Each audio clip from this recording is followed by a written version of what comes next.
This week on ICN, the stories you should have heard but didn't. Surprise, surprise, Mikhail Gorbachev calls for global governance. Selective prosecution, a U.S. citizen was convicted of international war crimes. Plus, an ICN special report on the global financial collapse. Next on Informed Citizen News.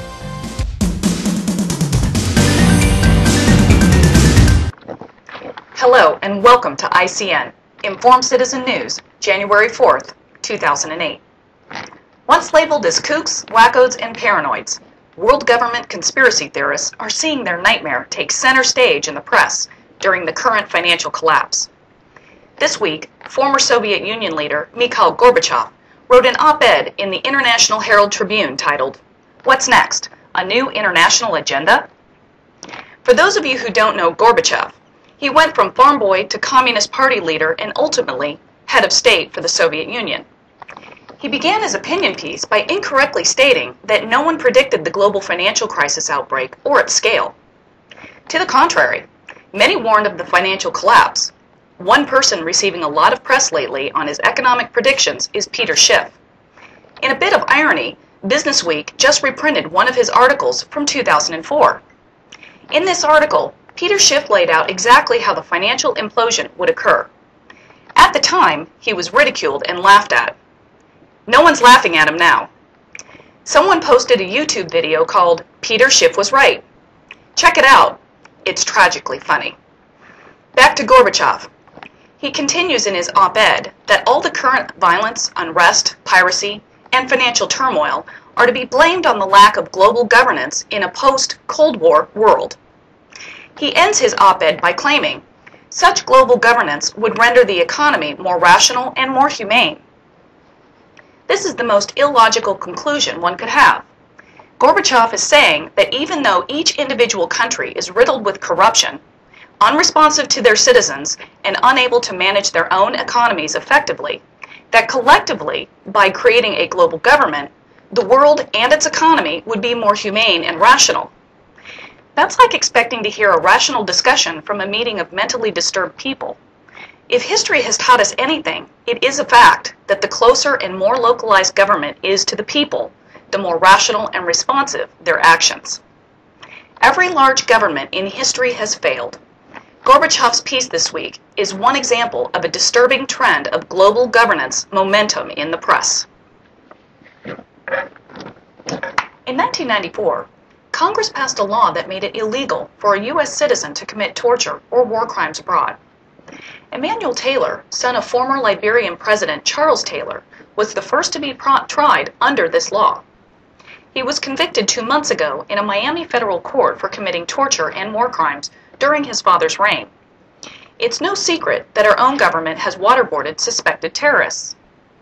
It's also well known that the U.S. government utilizes a wide variety of methods to interrogate suspects. Even within the 1994 U.S. law, one of the definitions of torture is the threat of imminent death, which is the purpose of waterboarding. We report this story to show you the hypocrisy of our government actions and the law. Some U.S. citizens can torture and some cannot.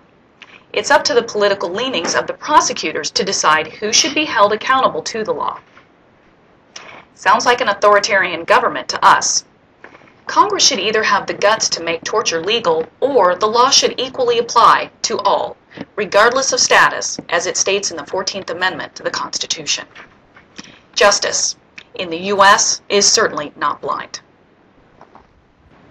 This week's special report will be the first in a series to help our viewers understand the ongoing economic collapse. Many continue to struggle to understand the financial problems facing the American economy. Before we can explain how the problems we're facing under the current crisis, the viewer must have an understanding of the meaning of money. You may say that you know what money is, but money is one of the most complicated subjects, even for so-called experts to understand. We will focus on the U.S. dollar and begin with a little history. Did you know that what backs up the U.S. dollar has changed several times in the last 100 years? Before 1933, Americans used gold and silver for money. Printed U.S. dollars called gold certificates could be exchanged for an equal amount of gold at any time and at any bank. America was on the gold standard. But the problem was, we also used fractional reserve banking. This means that a bank could loan out 2.5 times the amount of gold than they had in their vault. When a loan was made before 1933, new dollars were printed without an increase in gold. This means that the banks prior to 1933 were counterfeiting money.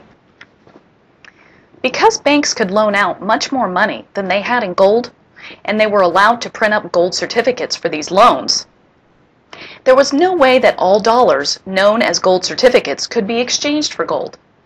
That scheme worked as long as the depositors didn't withdraw most of the money at the same time. During the financial crisis of the early 1930s, banks began to fail.